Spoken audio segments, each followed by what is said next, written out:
৩,৫০০ বছরেরও পুরনো এক সভ্যতা, যার স্থাপত্য, বিজ্ঞান আর ধর্মীয় বিশ্বাস এখনও মানুষকে অবাক করে দেয়। বলছি কয়েক হাজার বছর পুরনো মিশরীয় সভ্যতার কথা। সময়কে জয় করে টিকে থাকা এই সভ্যতা আজও বিস্ময় জাগায় মানুষের মনে। খ্রিস্টপূর্ব ৩,১৫০ সাল নীল নদের তীর ঘেঁষে গড়ে ওঠে এক সভ্যতা, যা পরবর্তী ৩,০০০ বছর ধরে বিজ্ঞান, কৃষি, জ্যোতির্বিজ্ঞান, চিকিৎসা খাতে পথ দেখিয়েছে পুরো বিশ্বকে। ধর্ম, শিল্প, ভাস্কর্য, লিখন পদ্ধতি, বিজ্ঞান, প্রতিটি ক্ষেত্রে এই সভ্যতার অবদান রয়েছে। নীল নদ ছিল মিশরের অর্থনীতির মূল চালিকা শক্তি। প্রতি বছর বন্যা কবলিত হওয়ায় নীল নদ অববাহিকার ভূমি বেশ উর্বর ছিল, ফলে শস্য উৎপাদন বেশ ভালো হতো। গম, যব, তুলা, পেঁয়াজ, পিচ ফল ইত্যাদি ছিল তাদের প্রধান শস্য। জেনেক্সে শিফট করো, লাইফকে লিফট করো।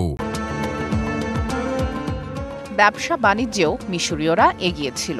গম, লিনেন কাপড়, মাটির পাত্র রপ্তানি করত আর আমদানি করত স্বর্ণ, রূপা, হাতির দাঁত, কাঠ ইত্যাদি।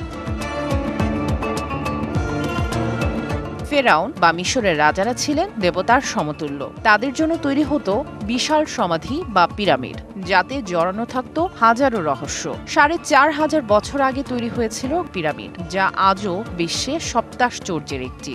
এমন একটা সময়ে যখন আধুনিক প্রযুক্তির কোনো অস্তিত্বই ছিল না, তখন এমন নিখুঁত স্থাপনা তৈরি কিভাবে সম্ভব? উত্তর মেলে না আজও। মিশরীয়দের স্থাপত্যকলার সেরা নিদর্শন গিজাতে অবস্থিত চুনাপাথরের বিশাল মূর্তি, যাকে স্ফিংস নামে ডাকা হয়। এর দেহ সিংহের মতো, কিন্তু মাথা মানুষের।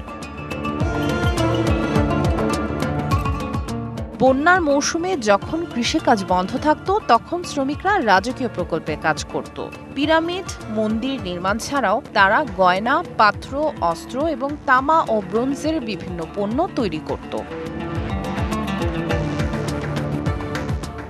মিশরীয়রা জ্যোতিষশাস্ত্র, জোয়ার ভাটা, ভূমির পরিমাপ, জ্যামিতি ও পাটিগণিতের প্রচলন করে। কর আদায় এবং জমির সীমানা নির্ধারণে মিশরীয়রা গণিতের ব্যবহার করত। তারা দশমিক পদ্ধতি, ভগ্নাংশ, যোগ, বিয়োগ ও ভাগের ব্যবহার জানত।